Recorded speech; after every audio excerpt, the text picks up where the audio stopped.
Hello, everyone, and welcome to the DrivingMaul post game reaction to the Barbarians versus the Lions. I'm Paul, the guy from DrivingMaul, and I have two guys with me. First up is Michael Pulman. Don't be confused by his jersey. He is actually from Hamilton and a Chiefs supporter. Hey, Michael, how are you doing? Yeah, good, mate. Good. How are you? Very good, thank you. And also then, across from the UK, to have a bit of balance, I have Russ from the Maulover Podcast from down in the southwest England. How are you doing, Russ? Very well, thanks, Paul. Thanks for having me on. So, our pleasure. Now, I'm on the gin and tonics, but I'm guessing that you've been on the teas and coffees. Very much so, yeah. A bit early for me to start, and I got some family stuff to get done today, maybe even a bit of golf. So, no gin and tonics for me this morning. A bit of golf talk. So, this is all, let's be honest, this is a Lions talk. So we're mainly going to be talking about the Lions over the next sort of 20, 30 minutes. So what I thought we would do is have a quick chat about the provincial team first, and then we can get into sort of the beef of what a lot of people will be mainly interested in. Now, I had some suggestions off Twitter that Gatlin had been chosen more for his name than for his abilities. But Michael, I think we saw that he was pretty much on song today. Oh, I think it was the best game of his young career so far. Just the variety and the confidence of the young man. I think I wrote in my piece tonight that for someone of not only his age, but with all the attention on him, it could have been very easy, I guess, for him to be sort of overawed by the occasion. But he just played in what I think is the best game of his career so far, and I've been following him for a couple of years. So, just so impressive with him, and he took it to the old man, I guess. Yeah, a lot of people have been saying Gatlin versus Gatlin. Let's be honest, his dad was on the sidelines. It really was not a family feud as such. But he mixed up well. We had some passing. He took it to the line. We had crossfield kicks, which, let's be honest, the Lions are going to experience a lot from the Super Rugby sides and also the All Blacks. They didn't handle that well. And we even saw an old school up and under in the 22. Now, both sides weren't handling the high kicks very well. Now, I don't know. It looked dry on the night, but I know there's been a severe weather warning up there. Do you reckon it was down to the weather, or do you think that actually both sides were just kind of nervous? Oh, I just think both sides were quite nervous. But, they did drop a few high balls. But considering how wet that ground probably still was, I was pretty impressed with the overall footwork, really. And I think the Barbarians probably adjusted to the conditions a bit better. So not bad. The bomb in the 22, though, I mean, that took everyone by surprise, didn't it? It is very old school, and the whole mark thing has taken that really kind of out of the game quite a bit. We saw Watson slip over a couple of times. So do you think coming over from what's been a European spring and some harder grounds has kind of caught them out there a bit, Russ? I'm not so sure. I just think sometimes, even on the hard ground, that the players now, some of the boots they wear aren't conducive to great footwork. Yes, they help them get across the ground quickly, but even on slightly harder ground, you see a lot of guys slipping over and struggle to keep their feet just because they're trying to be so nimble. So I think choice of footwear is absolutely key, especially when there's been torrential rain. Bring back the old metal studs, as far as I'm concerned. It would be actually interesting to see how many different pairs of boots they have and different styles of boots they've got on tour. When I saw them arrive at the airport, they each had 3 suitcases plus a suit bag. They had plenty of kit with them, so they should have the right footwear for the conditions. But I guess just want to round off on the Provincial Barbarians. From my point of view, lots of endeavour. Clearly, they mixed it up well with the style of rugby, and they just wanted it. For a lot of these guys, this was their chance, or one of their few big chances to put their name on the TV stage and to get seen, get some perhaps Super Rugby exposure, and maybe even that hallowed contract overseas for a bit of money. There really was a massive gap in experience between these two sides. Any final thoughts on the Provincial Barbarians before we head over to the Lions? I really think that when you look at this team, the Barbars team, a lot of these guys were playing club rugby, a week ago. And Sam Anderson-Hever, the captain of the Barbarians, I mean, he works as a maintenance engineer during the week.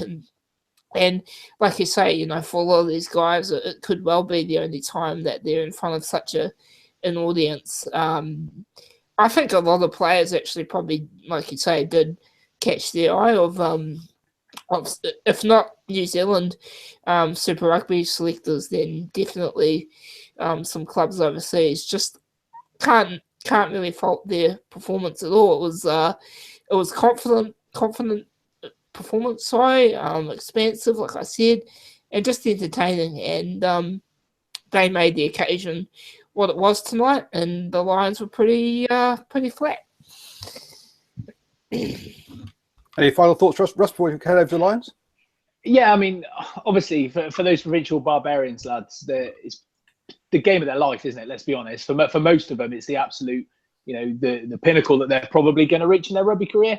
And for that, they've really stood up and, have been counted. So absolutely fair play to them. I thought Gatlin was excellent, by the way, just, in the way he controlled the game. He'll be going to bed without any pocket money this evening, that's for certain.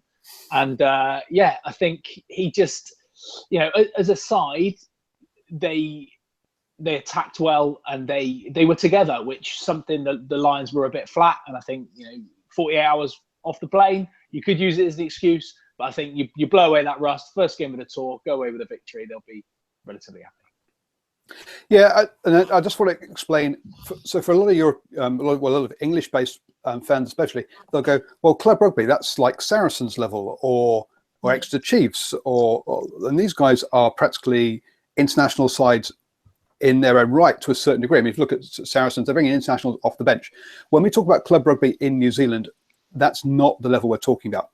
We are talking probably below rugby championship level as an equivalent, because we have Super Rugby, which equates to the Aviva Premiership, and we're talking about the level of players beneath that. So you're looking at players who are fringe Super Rugby players who might get, so you might be looking at some of the players who get loaned out to rugby championship teams and rugby championship sort of level players. So that's just to give you guys who are watching from the UK an idea of the level of where all these players have been playing for the last X months. Because the NPC, which is the level where the Super Rugby, the non-international Super Rugby players come into and mix with the club players, doesn't kick off until September, October timeframe. August, September timeframe. So they have, whilst they've come from 14 unions, they've come from a lot more clubs than that.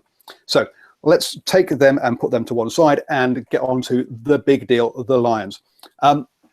This is what it's all about. I mean, I've put tweets out there saying I didn't sleep one night because I was just too excited after I saw them at the airport. I was like a kid at Christmas. This is what it's all about. It was all supposed to kick off and be exciting. It's a bit of a damp squid, isn't it, Russ?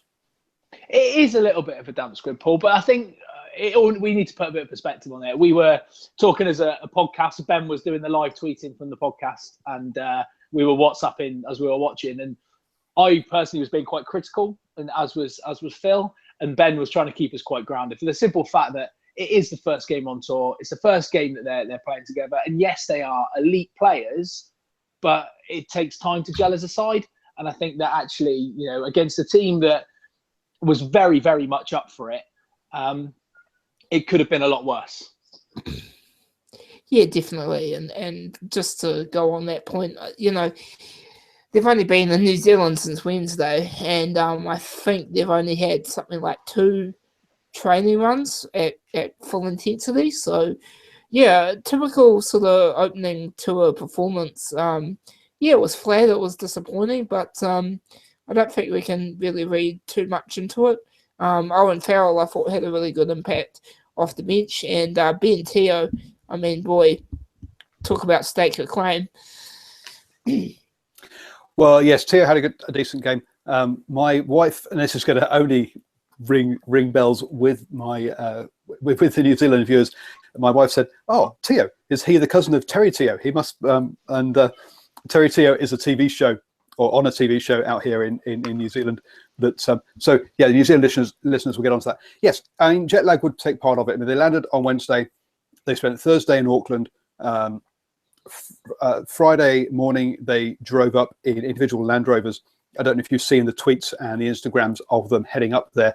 They went off somewhere first and then drove up. So they had a stop on the way up to Whangarei. And just, again, another little thing just for my European listeners. If you see WH in a name, it's the Maori pronunciation is F, not W. So it's not Whangarei, it's Whangarei. Hence why you'll hear locals talking about it that way. But so they took individual Land Rovers up there. It's been raining heavily for a good 24 hours leading into the game, and about 5 to 7 hours beforehand, it eased off. So there wasn't really, you couldn't really do a captain's run as such, otherwise, because you'd just got absolutely drenched. So I do agree there has been that. But I guess one of the things that has come up as part of this tour, obviously, 12 years ago, in 2005, was a disastrous tour, relationship-wise and also results-wise for the Lions. And there has been a big thing about trying to gain hearts and minds. And so they went off and did something Friday morning on the way up to Whangarei. Do you think they're perhaps getting this whole hearts and minds thing a bit too much, and they should just park that and just go, we're here to play rugby. The hearts and minds stuff would be nice, but you know what, official events or unofficial small events, community events, we're just going to kill those the first week while we get our body clocks right. I'm a bit concerned there's a bit too much emphasis on buying hearts and minds than there is actually on playing rugby. I think that there's definitely a balance to be struck with that. And whilst, as I say, they've only been in the country for the best part of 48 hours, I think they saw today's game certainly as a not necessarily an easy game, it's probably the wrong phrase to use, but a way to blow off some rust and to say ease the tour gently. Now, the way they can do that is by having those sorts of, hearts and minds type things. I think they will slow down, and I think they will almost come to a bit of a stop as the tour goes on and it becomes a little bit more serious. But I think if they try and get those things in early, they'll win some support and win some friends along the way. And then once, looking at Crusaders next Saturday, obviously the Blues on Wednesday, they're going to start sort of really ramping up a little bit as far as rugby is concerned. Now, I was on Michael's radio show yesterday, and we were talking about mainstream press here. The mainstream press has put the knife in early doors. We had comments around Gopeth being a so-so Super Rugby player, being the best rugby player in the Premiership. How can that be? We've had comments around Jared Payne and around Ben Teo as well. I really, in all honesty, when I listened to one of the 5 Live podcasts, and I've gone totally blank now as to who the cheeky scrum half is, who we all love to hate. Matt Dawson? There we go. Yeah, I think so. Dawson went and said, look, don't try and win the hearts and minds. You're never going to. And I think, to be honest, he's kind of right there, that we're not going to win. That it isn't about hearts and minds. It's about winning rugby. And the press is not going to let them win hearts and minds. Yeah, they'll get respect, but respect comes on the pitch rather than off it. And I think that was a mistake, and that they should just concentrate a little bit more on the training, especially early doors, when players were bashing into each other last weekend, and they just got off a plane. But maybe that's just me. But I don't know. Well, I think you're right, Paul, because we saw from the crowd tonight, whenever the Lions chose to kick for goal, there were a lot of boos, and that was really disappointing for me. Yeah, they're not going to win over the hearts and minds of New Zealand, and I think tonight showed that already. It's pretty disrespectful, really. I mean, they're trying to win a game. It's the first on tour, kick for goal, and they get booed for it. Well, okay, I think let's put that into context. If you're playing a Barbarian side, and even though this is not a real Barbarian side, as in the Barbarians that we know and love in the UK, who are black and white stripes, who never kick for goal, because it's got that name on it, everyone expects that you play an expansive, and you're supposed to join in the fun. You're supposed to play expansive style, and you're supposed to take risks. So I can understand the booing there. Also, I remember watching the All Blacks versus Wales at Eden Park last year. And in the first half, when Wales kicked the goal or did something, there weren't any boos, or at least initially. And then as soon as Wales looked like they actually might be a threat, and actually people suddenly went, hang on a second, we could lose this game. Suddenly the boos started around those penalty kicks. And to a certain degree, if you get the New Zealand crowd booing, you've earned their respect because they think you can actually win. So I know Russ will say, if you're at Welford Road, if you're at those sort of places, it will be silence while there's kicking, because that's the British culture. And you get that England, Ireland, Scotland, you get that entirely. In France, you don't, and down here, nah. It's a totally different culture, and I don't think it is as disrespectful as. I think it's kind of, in some ways, it's respectful. If you boo somebody, it means you actually care about the game. Yeah. Sorry, so that's go on. That was my rant. Sorry, I was just going to say, I think you're right, Paul. I mean, I don't see you talk about respect all day long about being quiet while the kicker's talking, and I've been at games where people have shouted and they've been royally shushed by a large portion of the crowd, and I just think, as a professional sportsman, as an elite player, some people booing in the crowd should not put you off your stride when it comes to place kicking. You don't get that in other games, in penalty shootouts, in football, for instance. You don't get that. So why should you have it in rugby? So let's just quickly get it down to a couple of the comments we've had online. Can we just put this performance down to jet lag from Callum? I think to a certain degree it is partially jet lag. As we say, they landed on Wednesday, and on Friday they drove up in individual Land Rovers, having also taken part in some sort of outreach community event beforehand. So I think jet lag has definitely played a part in this. Now, part of that has come down to the fact that Gatlin is very cautious, or very aware, sorry, not cautious, very aware that you need to have a squad on tour. One of the problems that came out of the 2005 tour was having a split squad between midweek trackers and test players. Now, as much as Dawson has poured cold water on that, saying there was such mixing up between the two sides anyway, that really didn't happen. There's definitely that image of it. So one of the things that Gatlin made sure that happened was that all the players flew out together. Now, it's always, Russ, do you think that was a bad idea to fly them all out? Russ is playing around with his technical equipment. So I'm here. Oh, you're here. Oh, good.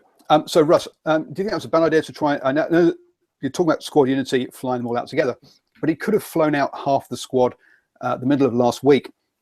They could have got out over the jet lag and they could have been ready for this game, because only Daly played last weekend out the entire squad. Otherwise, the entire squad had last weekend off, and Daly only played because Payne pulled out through injury. So I guess it's a mix between jet lag and culture. Has he got it? Did he go the right way?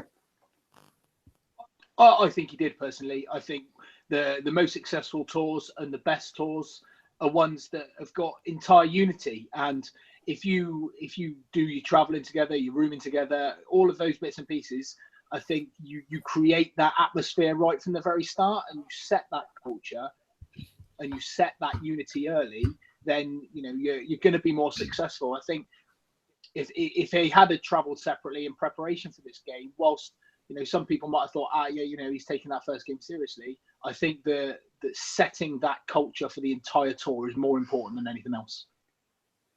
I agree. I think one of the things he also did was the players that trained last week in Ireland all went home, and then they all gathered again on Sunday. So even the players that were training went home. Everyone arrived together on Sunday after their games on Saturday, or they'd been sent home. So everyone arrived together at the hotel at the same time, within a few hours, obviously, picked up their kit together, picked up everything together. And that has been a key to this. So yes, it might be down to jet lag, but it's part of what Gatlin chose to do. And it was his choice to have the jet lag as an issue, as opposed to having a split squad as an issue. And he thought that a combined squad was more important. The other question was, expected a much more dominant Lions scrum from John Brands. What were your thoughts about the scrums, guys? Yeah, pretty scrappy. but you know, I mean, I sort of first game of tour, you know, yeah, it's a key area of the game, but I think the whole Lions game actually they kind of improved as we went on tonight. So at first, yeah, Scrum a bit scrappy, but it got better. I agree. The Scrum was almost a non-contest. I think it didn't look like either side was particularly efficient at Scrum time. It was almost at one point you could have argued that it was uncontested. Yeah, that's true. I think there was. Sorry, I've just got to bang my score. I think there was one Scrum that I can remember where the Barbarians Scrum didn't survive so much and crumpled, but they still got the ball out. But on the whole, they stood up very well. And I think when we had Marler and Sinclair both propping. I mean, they're both Harlequins props. These guys play together a lot. Now, okay, the guy who's binding them together, Rory Best, is someone they don't know. And perhaps if they'd start with Jamie George and had an All England Scrum front row, we would have seen a bit more of a combined effort or a bit more of a unified effort. But that doesn't break down the barriers within the team. So I think part of it was trying to keep combinations whilst breaking down barriers. So to me, yes, we should have. I think we all were expecting it, but perhaps in retrospect, we shouldn't have expected such a strong Lions Scrum as these guys get to know each other. Matt Amano has said the Lions will gather momentum as a cohesive unit as the tour goes on. Looking forward to watching them build as they acclimate to New Zealand weather, crowds, and combinations. Now, the crowds and accommodations, yes, I agree. The weather has been extreme, to be fair, up in Northland. That's why we got a weather warning. That's not what we expect. We expect much better weather going on through, or not, maybe not much better weather, but we don't expect such wet weather going on through the rest of the tour. Puddles or turning car parks into lakes is not normal stuff for New Zealand. So the set piece, yeah, we expect to get stronger as Esco Beats mentions. Do you want to run through some players, Russ, who you think have kind of made a marker for that first test, and perhaps some players who have jeopardised their test hopes? So for me, I think Sinclair had a decent game, other than the tap penalty where he had a bit of a rush of blood to the head. I thought Sinclair did very well. I thought Faletau was exceptional. He ran the try saver that he put in the first half, where he ran past Ian Henderson and made that try saver was superb. I thought Teo had a really good game and put his hand up, and he's definitely someone that Warren Gatlin will look to play that crash ball sort of 12 role, or the Warren ball as they call it. And I thought Moriarty did very well. He is a very, very physical presence around the field. Worryingly, looked like he picked up a bit of a knock towards the end and looked in quite a bit of pain, although he sort of battled on. But yeah, for me, it was sort of those four that stood up. As far as maybe detrimenting themselves go, I think it would be a bit harsh to say that anyone did right now. If you had to force me, I thought Sexton was really average, and when Farrell came on, he did have an immediate impact. And well, don't even get me started on Greg Laidlaw. He is the only reason, and controversially, right, where he is only there because there was so much noise about the lack of Scots on tour. Because as soon as Reece Webb came on, I thought we had a bit more injection. We had a bit more about us, a bit more go forward. Laidlaw's his delivery is poor. He is so pedestrian around the breakdown, and at times he allowed the Barbarians to get set when we could have had a bit quicker ball. So I really don't rate Greg Laidlaw. So that's my rant over about him. Well, if Michael gets assaulted by his kitten, I will just so yeah, Glacial Greg. Well, one of the things that I tweeted out during the game was Laidlaw is the commentator's favourite because he gives them so much time to talk about things as he arrives at the ruck. And yeah, it was perhaps that was a tad harsh, but it did appear that during the first half, especially, that slow ball was hurting the Lions. Now, Was that Greg's fault, or was that the other players not clearing out? I don't know. As you say, Moriarty had a good game, but I think he grew into that game. I don't think I heard his name for the first 20 minutes, but then after 20 minutes, I then heard his name quite a lot. So I think it took him time to get into the game.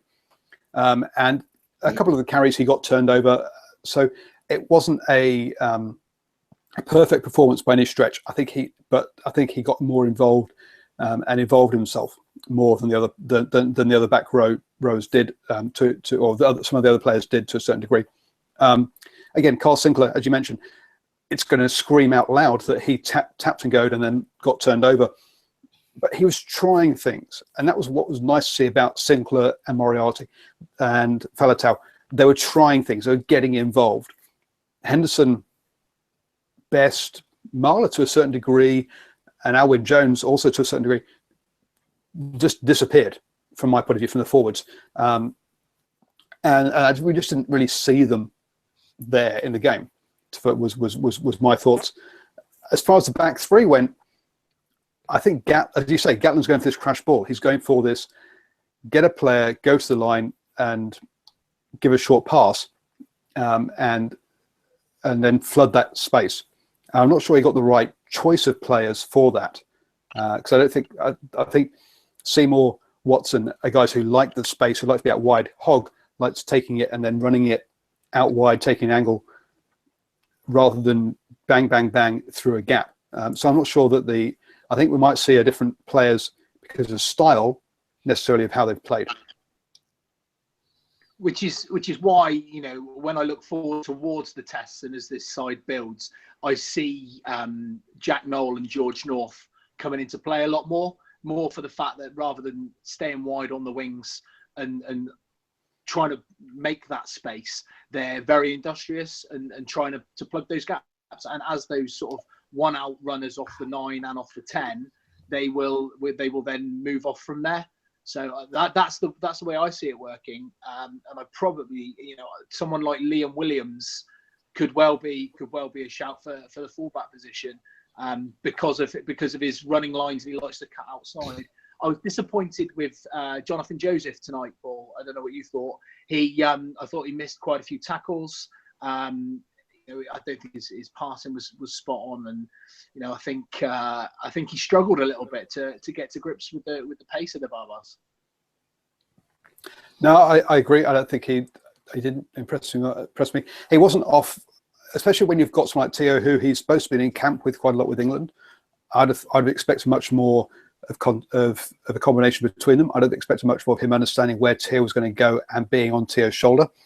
Now I don't know if he's kind of running a dummy line and expecting Hogg to come in on that, or something on those lines.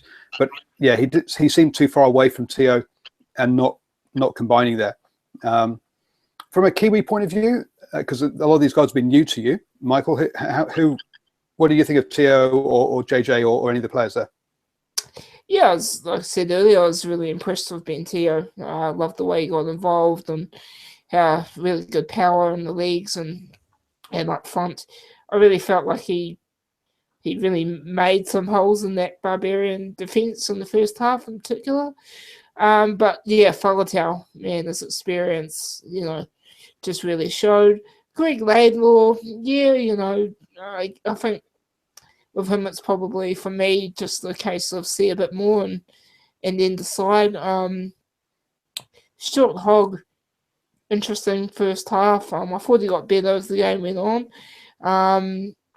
In terms of, Sexton and versus Farrell, I think Farrell, like I said, really good off the bench, but just have a wait and see and maybe give Sexton another go against the Blues.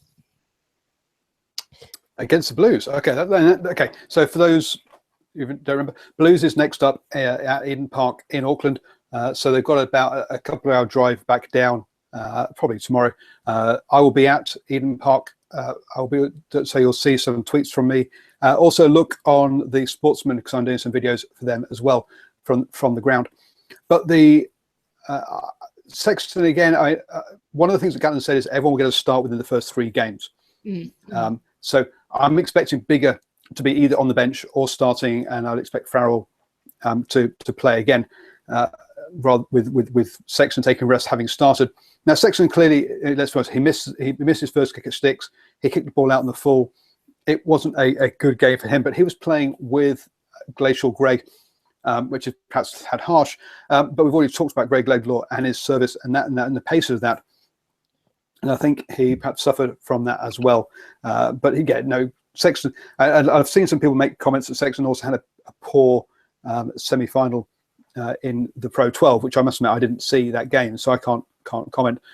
But so perhaps he's coming in with a little bit of poor form.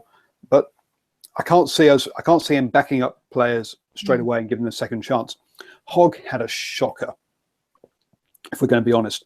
He dropped the ball. The pass to Anthony Watson was poor, which made him slip over, and we should have had a try there.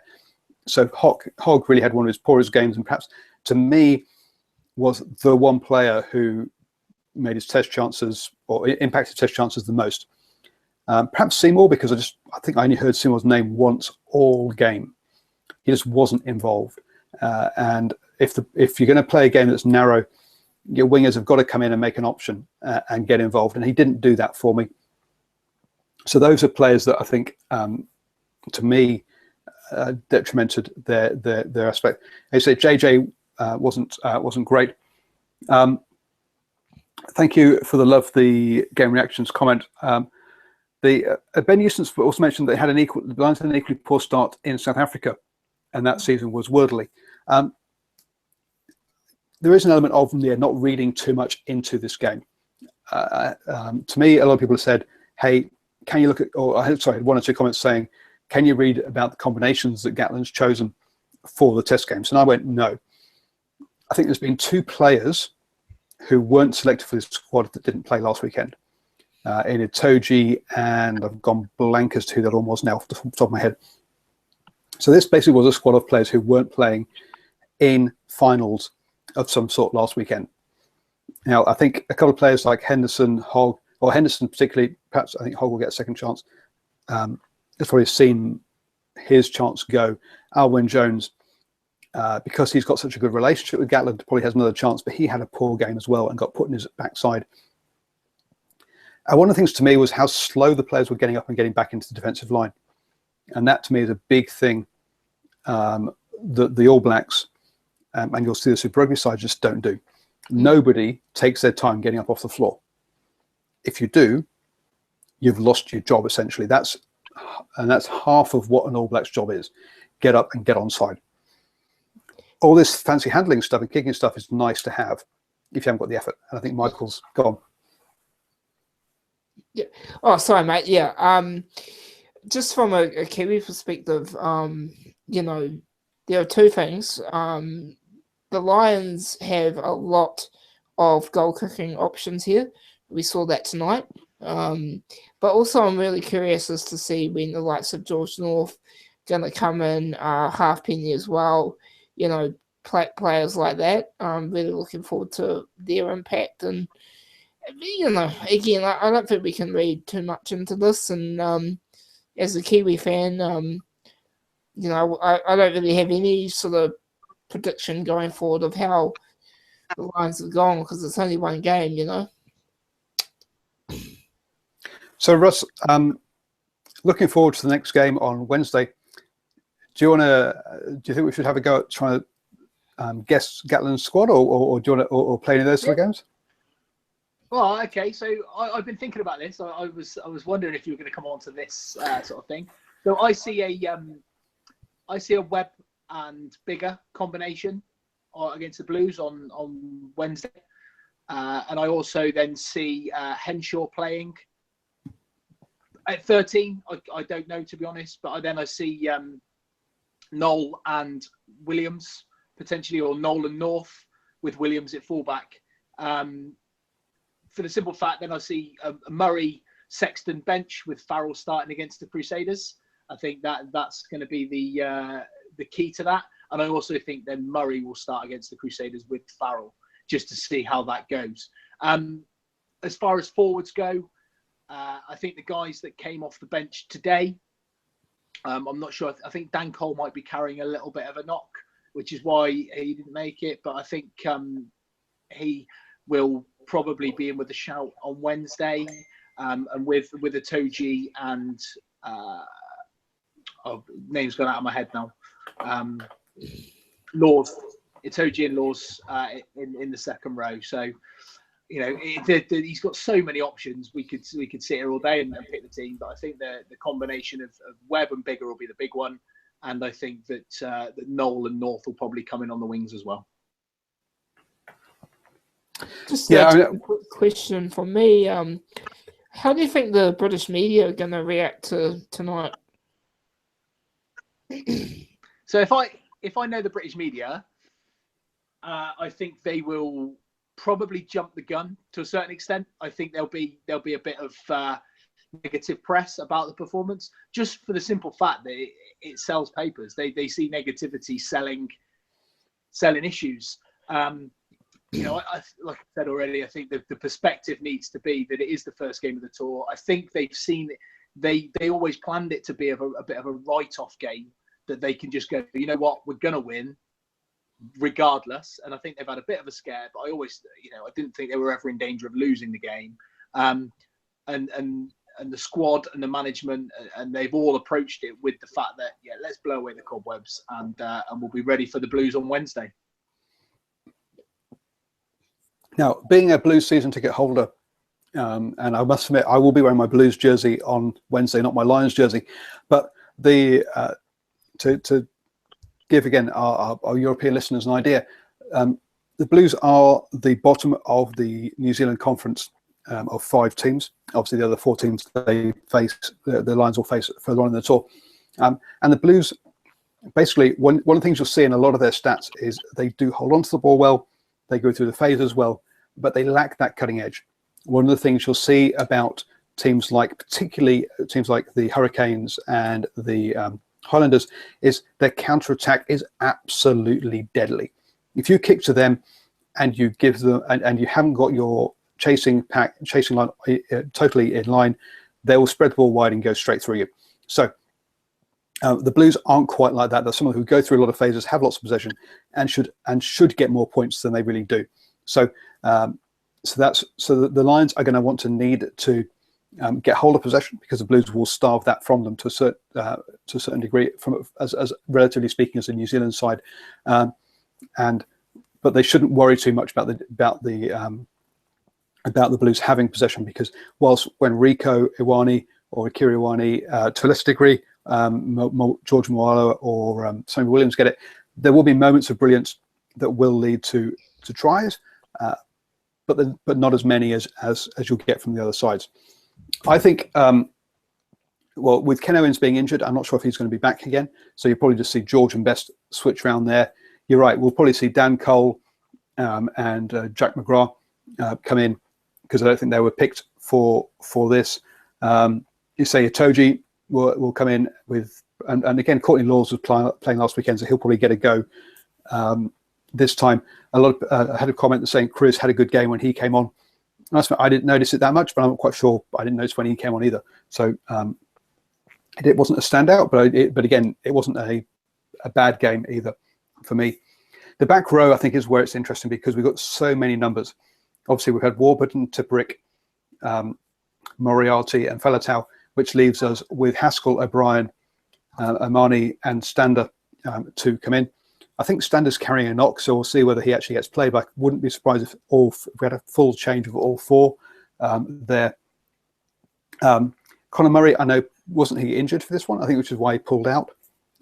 So we'll see how he's running. But as you say, yeah, Dan Bigger getting a start with Farrell starting against Crusaders makes a lot of sense. Moving into the centres again, we've got 6 centres here. So we've already had Joseph, Teo have played. We've got Davis, Henshaw, Payne, who's carrying a knock because and Elliot Daly to come in. So we'll have to. Sorry, Daly was on the bench, but I don't think played. Did he yesterday? I don't remember him getting on. So we've got 4 players there. It'll be interesting to see what kind of combination we're going to see.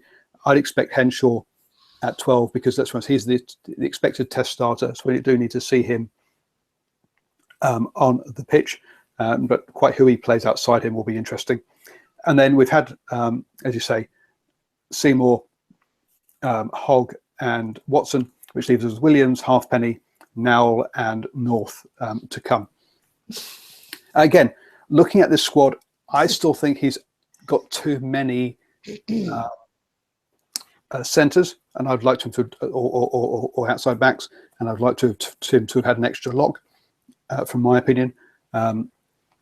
So there's definitely going to be a wing or a centre who hasn't played by the third game, whereas I think in the locks and other places, everyone will have played and will have played by the third game, and will be playing more often. So that's what we're seeing. I guess what we're saying is a bit of a disappointing performance by the Lions, but not to be too upset by it because of the jet lag and the travel. A very spirited performance by the Lions, a bit more. By the Barbarians, a bit more connected than we expected. But any other final points you guys want to bring up? Because I think we're kind of running out of time here. Yeah, I just think with all the games coming up, going to be really physical encounters for the Lions. So I think that'll be in the back of Gatlin's mind about who he selects, particularly against the Blues and the Crusaders. I guess we were worried about injuries, and it's next to impossible to avoid. But in the Blues backline, you've got the likes of Moala, Sonny Bill, and huge guys, who can really, one tackle can end a tour for someone. So, yeah, no, I'm excited, man. Russ, any other final comments before as we wrap up? Yeah, so I think there could also be an element of preparing Henshaw and Farrell maybe for the Crusaders on Saturday. You could play Jonathan Davis in there at 12 and bring somebody else in at 13. As you say, we've got plenty of outside backs to sort of cover that line. A decent enough start for the Lions. As we've said, I think they'll grow into the tour. And I'm not going to get too downhearted by it, to be honest. I think we just got to take it for what it was. So you've got me quickly looking at the squad going. Jonathan Davis at 12. I'll be honest. Jonathan Davis at 12 strikes me with horror, because my memories of watching Jonathan Davis, I can't remember how many years ago it was now. You got Jonathan Davis with either Cuthbert or North outside him, just passing straight behind the player, and you're like, at least these guys should have been introduced to themselves before this game.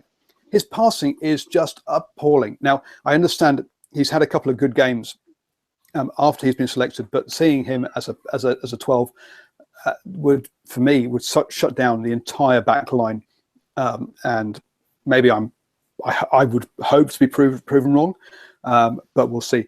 That would be to me that'd be a very interesting choice, putting Davis at 12.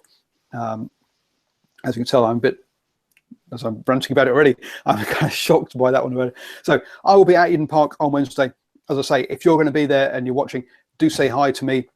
Do drop me a line on Twitter. I'll be up for some beers and for having a chat. I'll also be doing a few videos for the Sportsman, as well as my own videos on Twitter. So do look out for those. Russ, how do people get in touch with you, and what are you going to be up to over the rest of the Lions tour? So if you want to get in touch with me or with any of us from the Maulover Podcast, we are at Maulover Podcast on Twitter. We also do keep my camera. We also do Maulover Podcast on Facebook. You can find us our stuff on Big Hit Rugby as well. We often do we record our podcast on a Monday night. We do a little pre-podcast, probably a bit too early for you guys in New Zealand, but you should be able to catch our stuff a bit later on in the day.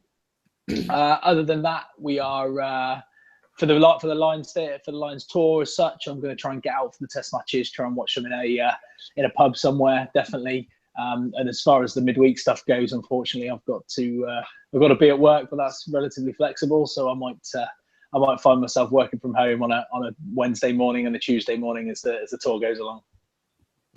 Great. And for those of you who do subscribe to podcasts, do subscribe to the Maulover Podcast. I will be on there next week, as I'm getting up early Monday morning to have a chat with Russ and the boys. So do join us and have a listen in to that one. Michael, how can people get hold of you? Yeah.